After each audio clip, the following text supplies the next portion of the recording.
Good morning students. आज हम पढ़ेंगे CAG जिसका होता है कंप्यूटर एंड ऑडिटर जर्नल। आज हम इनके बारे में पढ़ेंगे। कॉन्स्टिट्यूशन में जो हमारी नेक्स्ट क्लास है वो आज इनके ऊपर है, क्या है, पूरी डिपेंडेबल है, क्योंकि इसके बारे में क्या करना है आज हमें जानना है। आप लोगों को बहुत अच्छे तरीके से इनके बारे में आपको बताएंगे, ठीक है। तो इसके अंदर क्या आता है, ये कौन है, इसको हिंदी में क्या कहते हैं? इसको कहते हैं नियंत्रक एवं महालेखक परीक्षक के नाम से क्या किया जाता है, इनको जाना जाता है, ठीक है। इसके नियंत्रक एवं महालेख परीक्षक के नाम से इनको जाना जाता है। इनका उल्लेख आर्टिकल 148 से आर्टिकल 151 तक क्या इनका उल्लेख है। तो आज हम इनके बारे में पढ़ते हैं, इनके पद की चर्चा करते हैं, इसमें इनके पास क्या क्या शक्तियां होती है, इसके बारे में क्या करेंगे आज हम पूरी तरह से जानेंगे, ठीक है। कौन से? नियंत्रक एवं महालेख परीक्षक, ठीक है। सबसे पहली बात, इनकी स्टार्टिंग कहां से? आर्टिकल 148। आर्टिकल 148 में क्या है, इनके पद की चर्चा है। इनकी क्या है, पद की चर्चा है कि इनको पद में क्या क्या चीजें मिलेंगी, कौन को पद दिलाएगा, क्या शपथ होगी, इस तरह से क्या की चीजें हैं, ठीक है। तो इसमें सबसे पहला ये पॉइंट है कि इनके पद की चर्चा में ये पहला पॉइंट है, इनको पद कौन देता है, ये पद क्यों रखते हैं। इसको कहते हैं CAG का पद, ठीक है।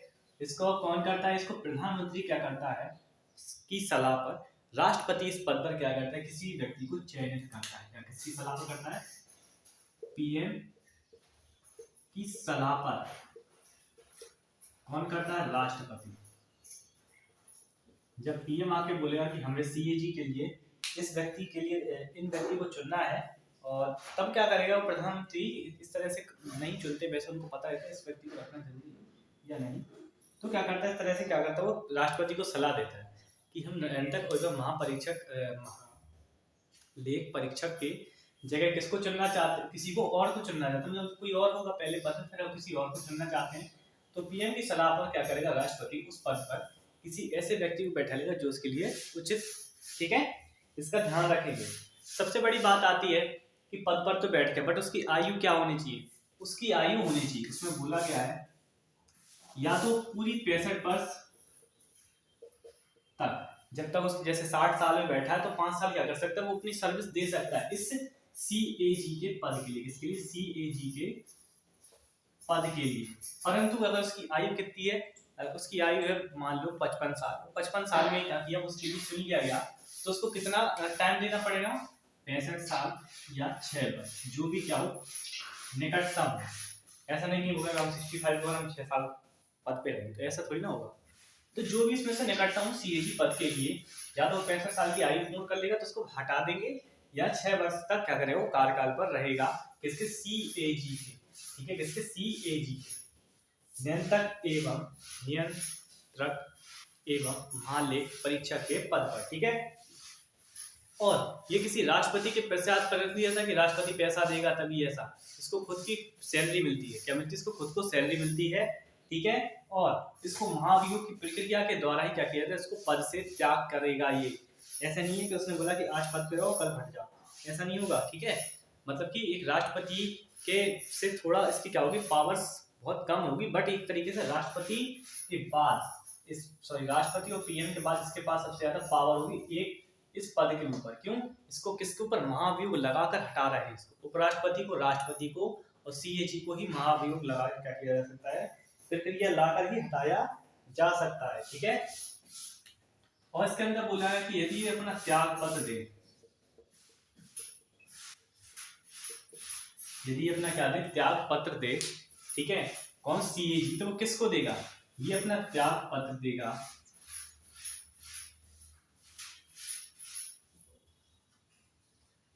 ये अपना त्याग पत्र किसको देगा? ये अपना त्याग पत्र देगा राष्ट्रपति को, और किसी को भी क्या नहीं करेगा, ये अपना त्याग पत्र नहीं देगा, किसी भी माध्यम या किसी भी तरीके से किसी और को त्याग पत्र देगा। ये सीधे तौर पर राष्ट्रपति को त्याग पत्र देगा, तभी इसको पद से मतलब वो खुद त्याग सकता है, और किसी को नहीं देगा। और एक बात और कही गई है कि यदि कोई मंत्री परिषद का सदस्य है, किसका? मंत्री परिषद का क्या है? सदस्य, तो वो क्या सीएजी बन सकता है? तो उसका आंसर होगा नहीं। कोई भी मंत्री परिषद का सदस्य सीएजी के लिए क्या नहीं होगा, चुनेगा नहीं या उसको चुना नहीं जाएगा। चाहे वो मंत्री परिषद में अभी हो या आने वाले टाइम में हो या पहले था, उसको नहीं चुना जाएगा कभी भी। ठीक है, इसका ध्यान रखना कि मंत्री परिषद में जो भी कोई भी सदस्य हो, था या होगा भविष्य में, वैसे भविष्य का तो खैर ज्ञान नहीं होता, तो वो क्या नहीं होगा, मंत्री परिषद का सदस्य होना चाहिए। तो उसको सीएजी के लिए नहीं चुना जाएगा, बाकी सबको चुन सकते हैं। ठीक है, फिर आता है आर्टिकल 149। इसके अंतर्गत किसकी चर्चा की है? आर्टिकल 149 के अंतर्गत इसमें सीएजी की शक्ति की क्या की गई है, चर्चा की गई है। किसकी? सीएजी की पावर के बारे में क्या किया गया, इसके अंतर्गत बताया गया है कि सीएजी में किस प्रकार की क्या होंगी, पावर होगी और क्या क्या चीजें इसके अंतर्गत देखी जाएंगी। ठीक है, ये क्या होता है, सीएजी एक लेख विभाग का क्या होता है, प्रधान होता है। कौन होता है सीएजी? कौन होता है? एक लेख विभाग का, जो लेख विभाग होता है, सॉरी लेखा विभाग का क्या होता है, प्रधान होता है। ठीक है, किसका? लेखा विभाग का क्या होता है, प्रधान होता है। ठीक है, इससे क्या तात्पर्य हुआ? इससे ये तात्पर्य हुआ केंद्र तथा राज्य सरकार के किसी भी खर्चे की जांच कौन कर सकता है, सीएजी कर सकते हैं। मतलब कि किसी प्रकार की जांच अगर होती है केंद्र और राज्य के खर्चे के बीच में, तो सीएजी क्या करेगा, उस प्रकार की जांच में कर सकता है। वो ऐसा नहीं केंद्र बोला कि नहीं हम नहीं करने देंगे, तो वो उस चीज को, उसका राइट है कि वो केंद्र सरकार के मना करने या राज्य सरकार के मना करने के बाद भी वो उसके ऊपर जांच कर सकता है, उनके खर्चों के ऊपर। वो जानने का उसका अधिकार है कि वो किस प्रकार का खर्चा कर रहे हैं। कहीं ऐसा तो नहीं है किसी एक विशेष पार्टी या किसी विशेष को फायदा देने के लिए उस प्रकार के खर्चे किए जा रहे हैं कि 10 चीज बताई या 1 रुपए की चीज 10 में बताई। इस प्रकार के खर्चे को अगर होते हैं तो उसके ऊपर रिपोर्ट पेश करता है राष्ट्रपति को। फिर उस प्रकार की जो भी घटनाएं हो, सरकार गिरती है या राज्य में जो भी हिदायत दी जाती है उस प्रकार के घोटाले, उसके प्रति क्या होता है, ये सजग करता है राष्ट्रपति को कि जनता का पैसा क्या हो रहा है, खराब कर रही है कौन, राज्य सरकार या कोई भी राज्य या कोई भी केंद्र सरकार का व्यक्ति। ठीक है, या किसी भी डिपार्टमेंट का, कि जैसे नहीं सीएजी में जरूरी नहीं है कि एक ही डिपार्टमेंट में, सभी डिपार्टमेंट में क्या होगा, सीएजी अपना वो देखेगा। क्योंकि जनता का पैसा अगर कोई भी खराब करता है या किसी प्रकार की चोरी करता है तो उसके लिए क्या होता है, उसको सजा दी जाती है। ठीक है, तो इसके लिए ये पद इसके लिए बनाया गया, किसके लिए, नियंत्रक एवं महालेखा परीक्षा। ठीक है, फिर आता है आर्टिकल 150। इसमें क्या बोला गया आर्टिकल 150 में? आर्टिकल 150 में एक बात कही गई है। क्या बात कही गई है? आर्टिकल 150 में एक बात कही गई, इसमें बोला गया है कि सीएजी क्या कर सकता है, केंद्र तथा राज्य दोनों की लेखों की जांच कर सकता है। किसकी? केंद्र तथा राज्य क्या कर सकता है, दोनों की लेखों की जांच कर सकता है। उसके पास ये राइट होगा इसके तहत, लेखों की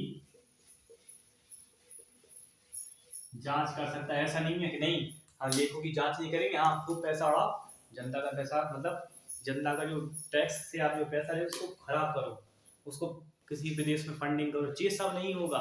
चाहे केंद्र हो, चाहे राज्य हो, चाहे किसी प्रकार के फंडिंग हो, अगर केंद्र और राज्य इस प्रकार की फंडिंग और लेखों की जांच में अगर पाया गया कि इस व्यक्ति ने इस प्रकार की फंडिंग की है, तो उसके विरुद्ध बहुत बड़ी उच्च कार्रवाई की जाएगी। ठीक है, उसके विरुद्ध उच्च कार्रवाई की जाएगी। उसका जो भी परिणाम होगा वो व्यक्ति तथा उस व्यक्ति से संबंधित सभी तथ्य मतलब जो भी व्यक्ति उससे जुड़े होंगे तथ्यों के माध्यम से, उन सभी को उसके अंतर्गत सजा दी जाएगी। ठीक है, इसके अंतर्गत इस चीज को बोला गया है।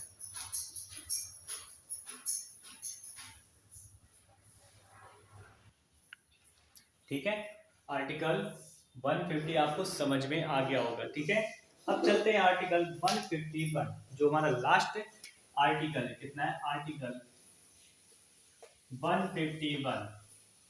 इसके अंतर्गत एक बात बोली गई है कि जो सीएजी होगा वो केंद्र तथा राज्य की जांच की रिपोर्ट किसको सौंपेगा? राष्ट्रपति को सौंपेगा। किसकी? केंद्र प्लस राज्यों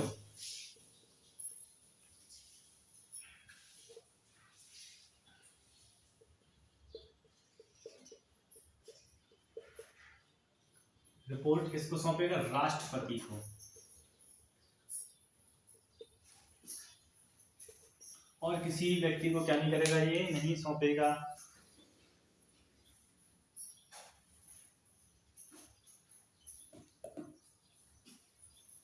और सीएजी की रिपोर्ट की जांच कौन करता है? ये करता है लोकसभा लोक लेख समिति क्या करती है? इसकी जांच करती है। जो ये रिपोर्ट देता है इसकी पूर्णतः जांच होती है, डबल क्रॉसिंग। उसके बाद इसके ऊपर कार्रवाई होती है। जो भी व्यक्ति इसके अंतर्गत दोषी पाए जाते हैं, सीधी सीधी बात है, गलत काम करोगे सजा मिलेगी, चाहे वो किसी का भी पैसा हो। अगर गलत रिपोर्ट दोगे तो उसके ऊपर डबल क्रॉसिंग होगी। उसके बाद ही उस रिपोर्ट को आगे भेजा जाएगा, किसी के ऊपर उंगली उठाई जाएगी। ठीक है, तो आज की ये कॉन्स्टिट्यूशन की क्लास में इतना ही। वीडियो को लाइक कर दीजिए, शेयर कर दीजिए और चैनल को सब्सक्राइब कर दीजिए। जो हमारा लास्ट वाला जिस टॉपिक था इसके बाद होगा भाग 6। कौन सा? भाग 6, जिसमें किसके बारे में बताया गया? राज्यों के बारे में बताया गया है। ठीक है, किसके? भाग 6 के बारे में स्टार्ट होगा नेक्स्ट वाली क्लास में। तो वीडियो को लाइक कर दीजिए और जो न्यू स्टूडेंट है वो सब्सक्राइब कर लीजिए, ज़्यादा से ज़्यादा शेयर कर दीजिए। कोई भी चीज़ में कहीं भी प्रॉब्लम आए तो आप लोग पूछ लीजिएगा। ठीक है।